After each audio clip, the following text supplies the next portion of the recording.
Every 4 years, the world gathers.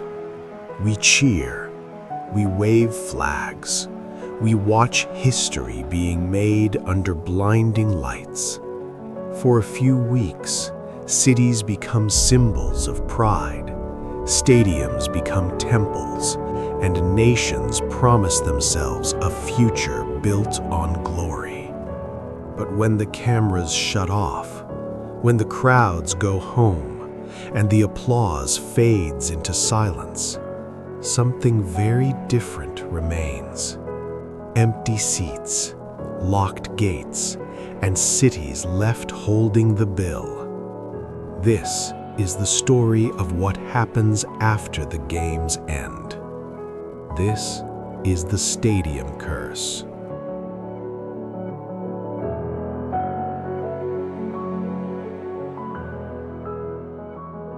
Mega sporting events are sold as miracles.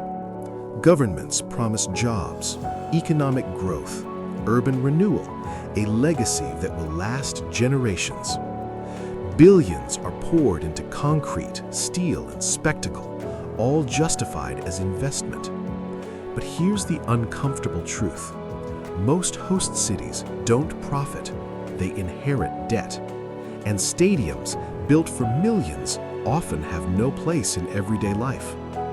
To understand this, we need to look at what happens when the world leaves.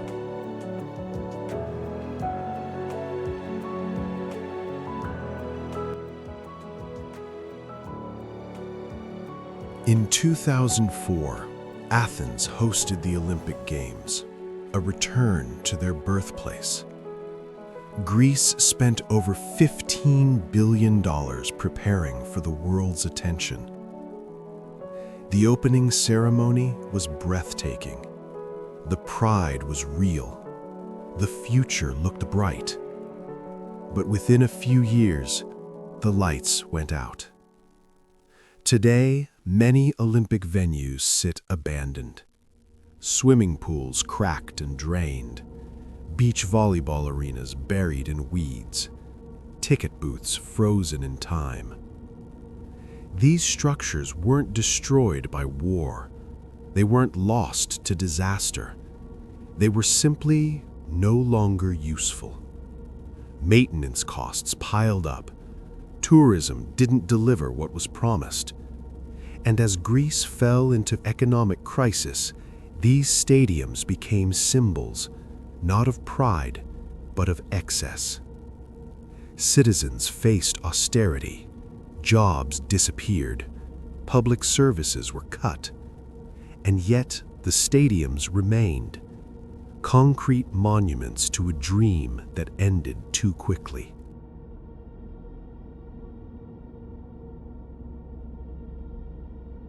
"12 years later, the world turned its eyes to Brazil. Rio de Janeiro was marketed as a city reborn, modernized by the Olympics. But for many residents, that rebirth came with eviction notices. Entire neighborhoods were cleared to make room for venues and infrastructure. Families were displaced in the name of progress. And once again, the celebration didn't last. Within months of the closing ceremony, reports emerged. Olympic pools filled with algae, stadiums vandalized or looted, facilities abandoned due to lack of funds. The venues were too expensive for local use, too specialized for community needs. Public money had been spent, private profit had already moved on, and the people who paid the price were no longer on camera. Rio's Olympics didn't fail because of corruption alone. They failed because the system was never designed for life after the spotlight.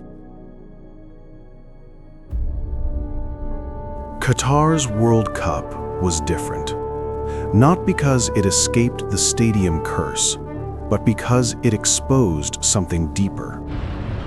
Qatar reportedly spent over $200 billion preparing for the event, the most expensive World Cup in history. Entire stadiums were built from scratch, cities reshaped in the desert. But behind the glass and steel were invisible hands.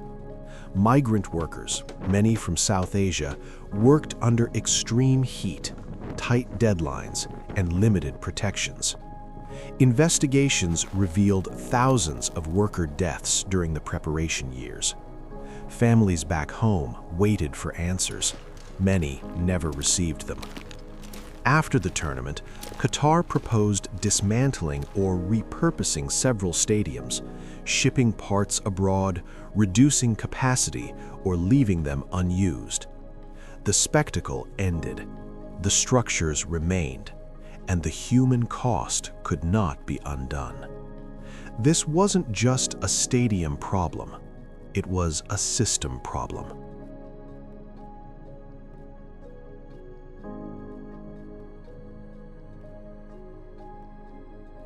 Here's the pattern no one likes to talk about.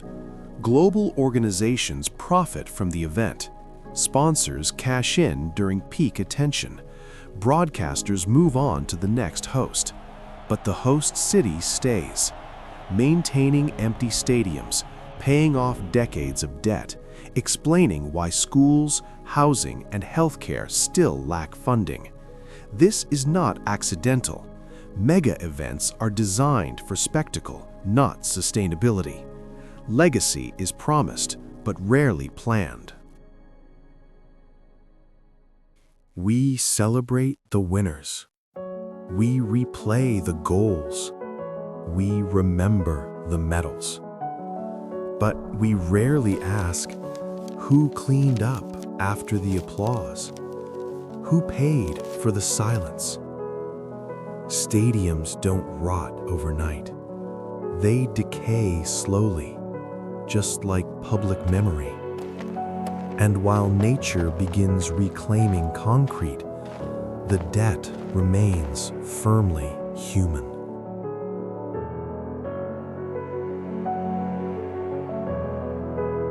Every game ends, but for some cities, the aftermath never does. This is not a warning against sport or celebration. It's a reminder. Not everything built for glory is built to last, and some legacies are better left unbuilt.